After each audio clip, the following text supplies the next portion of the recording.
Hey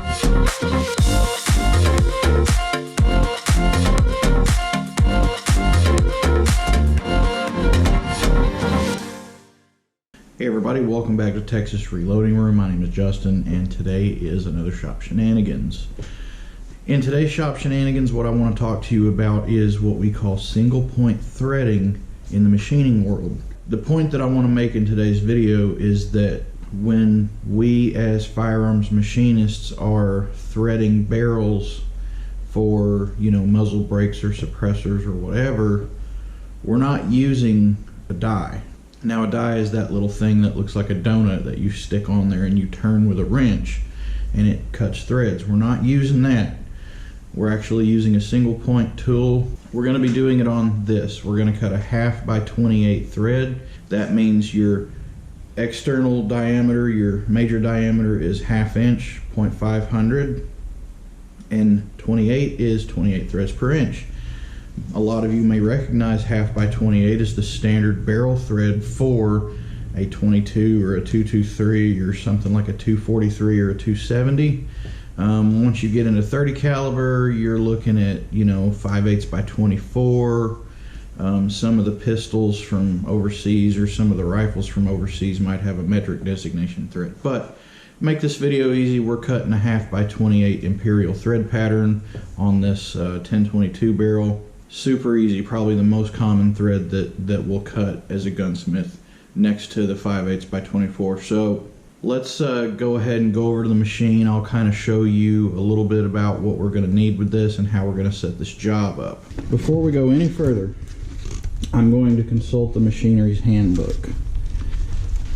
We're going to go to the thread section, unified screw threads, and we're going to find the thread that we're going to cut. So we're looking here, 1/2 by 28 UNEF, and as you can see we've got two different tolerances for this. Now I generally cut that major diameter to 500 even, so let's just look at the 3A tolerance right here. So major diameter maximum 500, minimum 493, so we've got 6.5 thousandths of allowance on the major diameter. Our minor diameter minimum is 4610 and 4676. Now theoretically that's going to be the deepest point of the threads, and you could calculate that by using hypotenuse, blah blah blah, but we've got a way to measure these. So what we're going to start out with then is we're just going to worry about getting this to 500 thousandths. And there's more pages in this than there are a Bible, so if you're going to close it, put a mark in it. Okay, so now here we are kind of on the top of the housing for the lathe spindle, and you'll find people put the tools that they're using for that particular job up here. That's normal. Just make sure you don't have anything hanging off, something that could get snagged and fly into your chuck, because that'd be a bad day. But let's talk a little bit about some of the tools we're going to use for this. Right here I have a 4-jaw on my spindle. You'll need your wrench for tightening down your chuck. Never leave this in the chuck. This is going to be your traditional carbide insert cutting tool for right to left passes. We'll use that just to get everything down to size. Then we'll use this custom ground slotting tool to cut our thread relief. And then here's our single point threading tool. You can see it looks like a triangle there. That's actually forming an equilateral triangle, so each of those corners is 60 degrees, which is the thread pitch that's standard on modern day threads, 60 degrees. To measure, we'll use these thread wires, and I'll get more into that when we actually get to that section. I've got my imperial thread pitch gauges here. I think I've already got it open to 28. This, I'll use this or a Sharpie just in place of layout fluid like Dicam or something like that, just so we have a better representation of what our scratch pass does. This is a 60-degree file that it's intended for use filing out like dovetails. Standard GI dovetails are 60 degrees, but I use it to clean my threads up a little bit since I don't have a thread file in 28 TPI. Some grease lubricant here to hold our thread wires on. Here's my 0 to 1 stirrup mic. Here's some little aluminum pieces that I'm going to use to basically keep the jaws of the chuck from touching the workpiece directly. That's going to save us having to do a refinishing job on the barrel. Obviously, I have a 1/2x28 muzzle brake here to test things with. Michitoyo dial gauge, and that's what we're going to use to take our measurements. Here's another gauge. This is a cheaper Chinese gauge, but it does all right. It's a storm gauge. And then here's my square. Now let's go ahead and move over to the compound, and I'll show you why we're using the square. Most people you talk to are going to say you need to set your compound to 29.5 degrees. Now the reason for that is because when you're cutting threads, most people, what they'll do is they'll have this right here.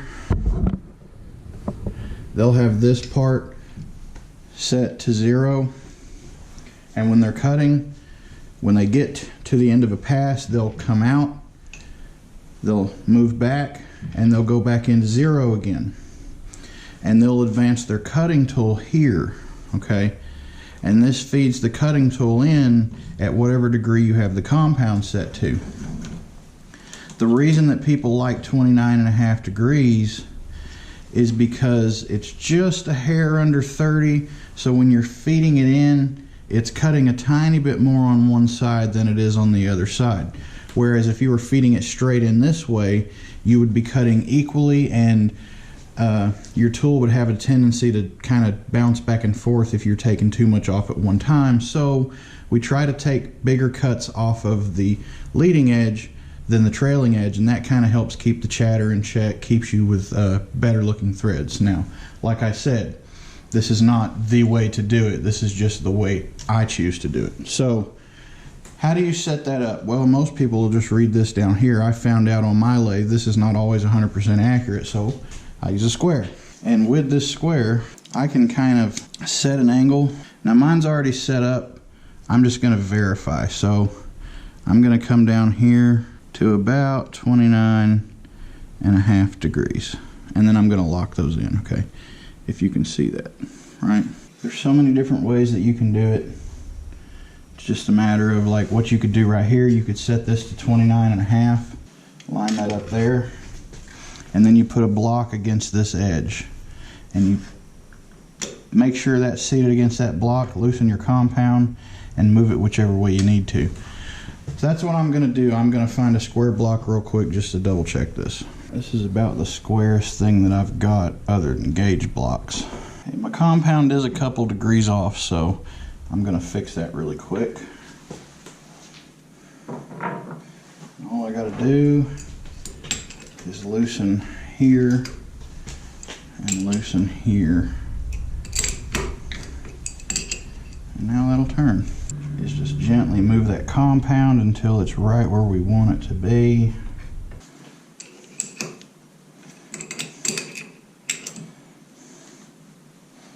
Awesome. Next, we got to set up our tool post to make sure that it's perfectly perpendicular with this. So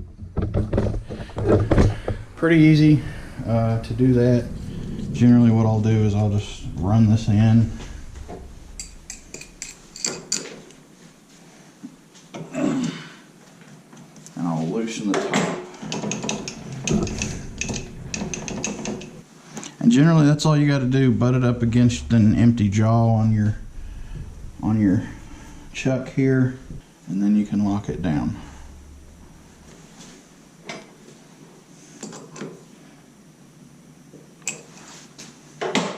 Now let's check it with a tool on it. Yep, that looks good. Now that we got our machine set up, it's time to get our parts set up. So really quick, one of the things that I did forget to mention along with the machine setup is that you've got to make sure that your machine is set up to properly cut your threads, okay? If you look over here, we've got charts that line out all the details of our machine screw and the settings. So if we go down here to threads per inch and find 28, 28 is M2, A5, and that's also telling me down here that I need a 24 tooth gear in the middle running off of the 127 tooth gear that runs the screws. These, as a general rule, these can only be safely moved when your machine is running, so we're not going to mess with those right now. I'll set those when we get things going. Now let's go on ahead and set up our part. Because the most important thing about doing barrels is, number one, threading to the bore and not the outside of the barrel, but also making sure that you're keeping your threads in line with the bore. You could be centered on the bore in one spot and not be centered in another spot. So really I only need about maybe that much sticking out. Alright, now we can put our spacers in. Hopefully I have enough fitment all the way around. The other alternative too is, like, if you've got a piece of soft copper, you can wrap that around here, which actually may be what we have to do, but let's try this real quick. Next becomes the fun part of actually getting this thing even with the bore. If you watched my tools video, then you'll probably remember these. Those are my gauge pins. And the reason that I bought these is for this. So 224, let's go a little under that. So it's bigger than 215. When you find one that's close, just work up or down. 216, 217, 218 won't go in. Nope, it's going to be 217. So, and this is what we're going to indicate on. We're not going to indicate here, we're going to indicate on this pin. Okay. Okay, so the way that we do this is I'm going to bring it in a full rotation to 0, if you can see that. And now we'll just turn this. Just by looking at it, I can tell you we're high here, we're low here.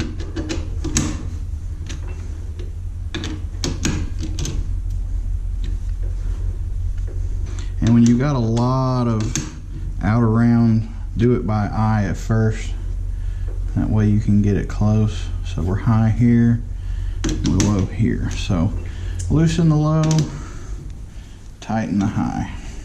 We're within about 15 thousandths. So when the dial moves this way, that piece is getting closer.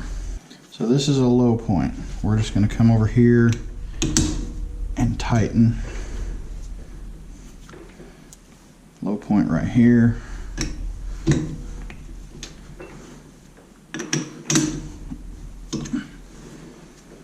Now we're down to about 6 or 7.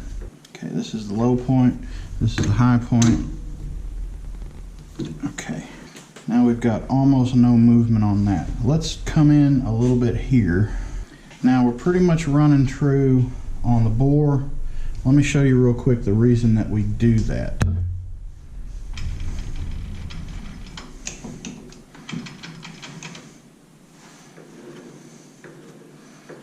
This one's a little bit truer than most that I've seen, but we've still got a couple thou versus the inside. Now, one of the things that I'm sure that I mentioned earlier in this video is that one thing I've found out in the machining world is that every machinist has their own way of doing things, and their way is the only correct way to do things. So I'm sure there will be a few people here and there who decide that they want to start slinging stuff like monkey poo in the comments section, and real quick I will go ahead and say, is there a better way to do this? Yeah, there is a better way to do this, and that would be to turn it between centers, but I don't have a dog, so that'll probably be something that I buy after this. Let's go ahead and get our cutting tool, and this is just our standard turning tool. So I'm just going to come in here real quick. I'm touching it to the end of the muzzle there, and that's where I'm going to set my 0. So we got 50 thou of free play in the dial. before we get to 0. Okay. Now for these 1/2 by 28s, what I generally do is 625 thousandths total, including the shoulder. So first we need to take it down to size. Let's see how big it is right now. Let me make sure that I'm good and calibrated here. And we are.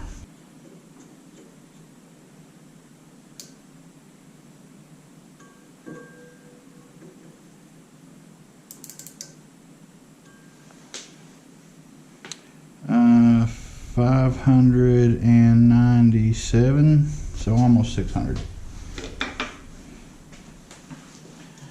Let's go ahead and get it in gear here. I'm going to cut on C3.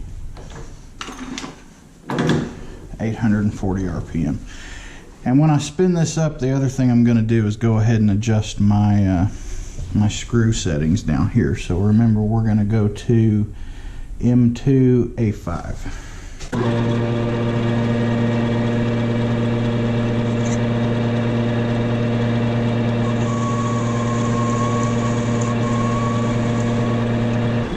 Now that was a 40 thou cut. Let's see where that brings us down to.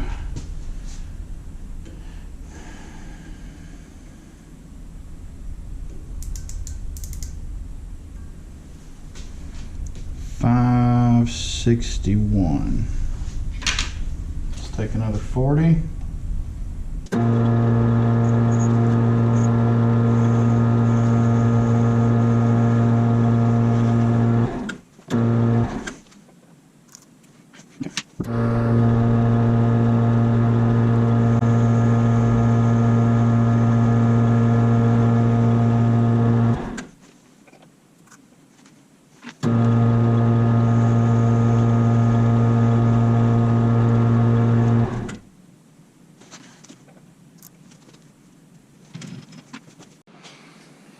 Okay, so I got it down to about 500, 499, and it's time to cut the shoulder and the thread relief.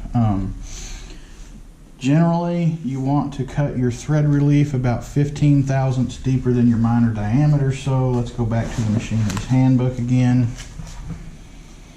For 1/2 by 28, our minor diameter is 4610. So we basically want to go down, let's say 40 thousandths. Yeah, let's go, we'll take it probably about 45, 50 thousandths down. See if it'll do okay at this high speed. I may need to slow it down a little bit, but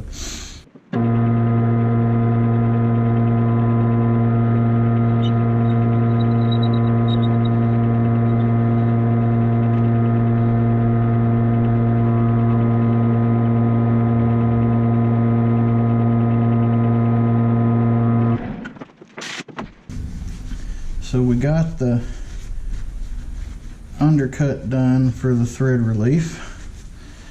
Next, what we need to do is cut the threads. So take our thread cutting tool here and we'll spin it up, and I'm going to go ahead and switch my gearbox to where it needs to be, to M2 A5.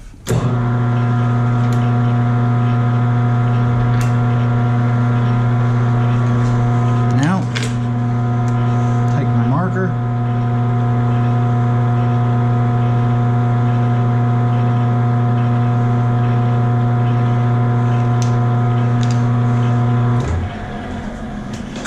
and basically what that marker is going to do is allow me to see my scratch pass. So first thing I need to do, I think we're done with this for the moment. I'm going to come in here and I'm going to move the tool in until we hit and start to touch it, okay?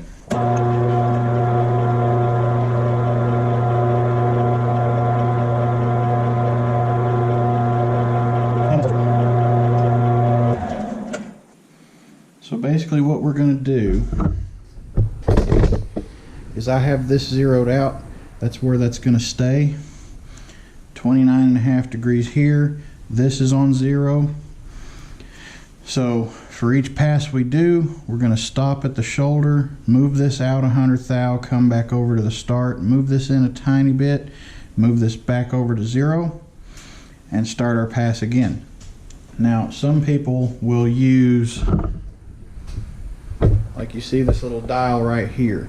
We've got numbers on it. Now what this is good for is it tells you different places that you can lock your half nut in, which is right here, to get the same thread pattern. Now theoretically on this lathe we could use any of these numbers 1 through 8, start on any of them, it'll give us a 28 TPI pattern, but I like to leave mine locked in, and I'll show you how I do that. So now we're going to scratch this to see what it looks like. I'm running my lathe on the slowest speed, so anyway, here we go.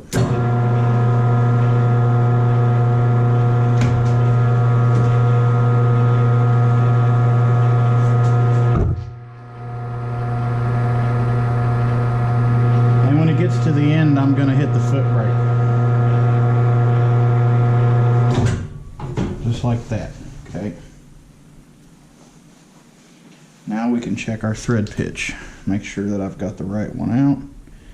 28. It looks good to me, so let's start cutting. So what I'm going to do here, it's stopped. I'm going to turn it off, back it out 100, and then we'll run it backwards. And this is how you'd have to cut metric threads anyway, so it's a good idea to just cut all your threads this way. That way you don't have to worry about making a mistake later down the road. Okay. Back into 0. We'll turn this dial a couple thousandths and make a cut.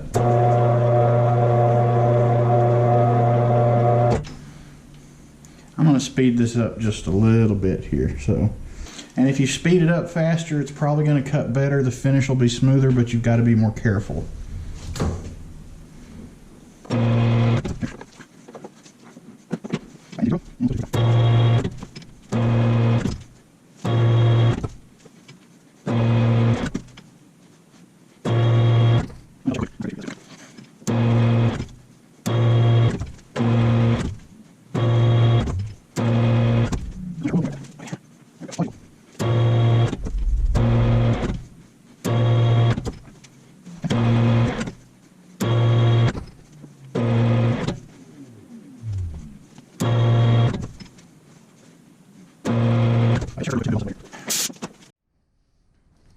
Okay, so it may be kind of hard to see with that light on, but we'll just have to make do. So the way we check our threads is with these. So basically this says select the proper wire size for either the number of threads per inch or the thread pitch if it's metric. So for here we're going to be taking the 0.024 wire size for 28 threads per inch, and basically what we'll have to do is, now we're going to use this grease lubricant here, and that's just going to help hold the wires in place because we don't have 3 hands. So I'm just going to put one here. Basically what you got to do with this is you've got to measure across the wires. Let me see if coming over here will help me at all. And they make a little tool to help hold this stuff. This is nowhere near there yet, so let's keep going.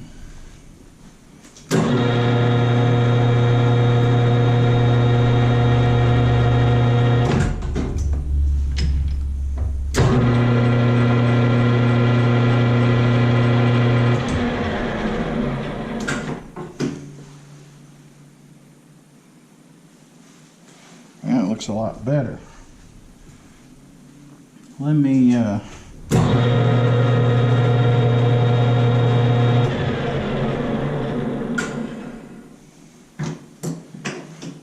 I'm going to do the lazy test fit real quick. So the measurement that I got over the wires is 522 and 7/10. So we'll just get our calculator out. So we got 522 and 7/10. And per the instruction manual here, we need to subtract 0.04107. So we're at 48,163, and the minor diameter that we need is like 461. Double check that. Minor diameter maximum is 467. So we still got about 14 thousandths to take off of the diameter, the internal diameter.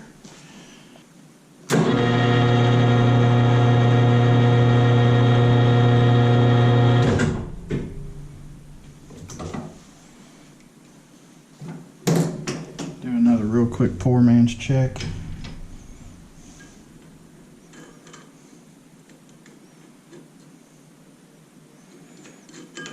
I'm going to scratch pass on this, and then we'll measure it.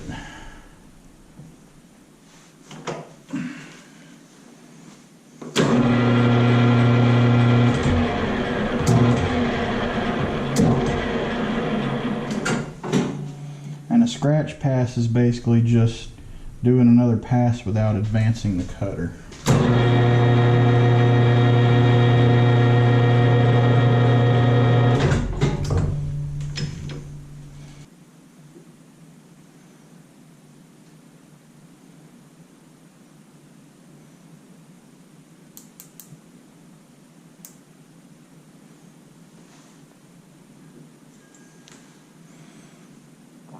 .516.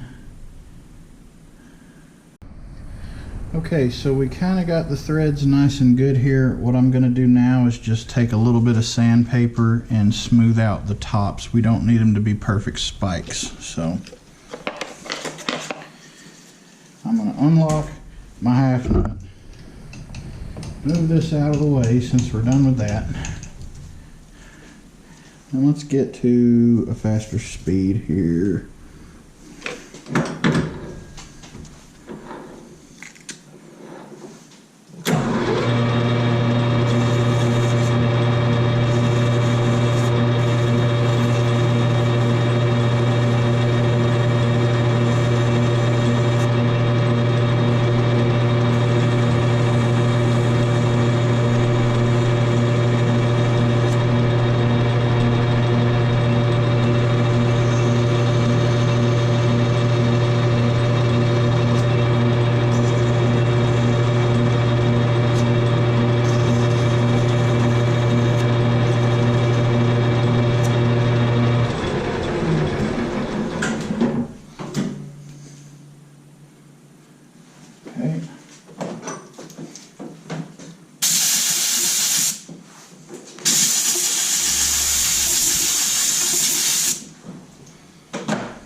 Almost no wobble.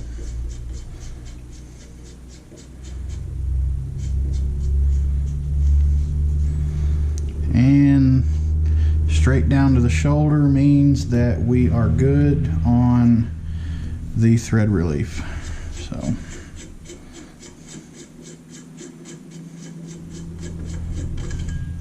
going to go ahead and take this out of our chuck and call it done. Okay, so real quick, I want to say, please don't take this video as kind of an all-in-one, you're good to go threading course. No, there's a lot of knowledge that you've got to have to be able to do what we just did in this video. do some research. You know, go find a good machinist trade program in your area.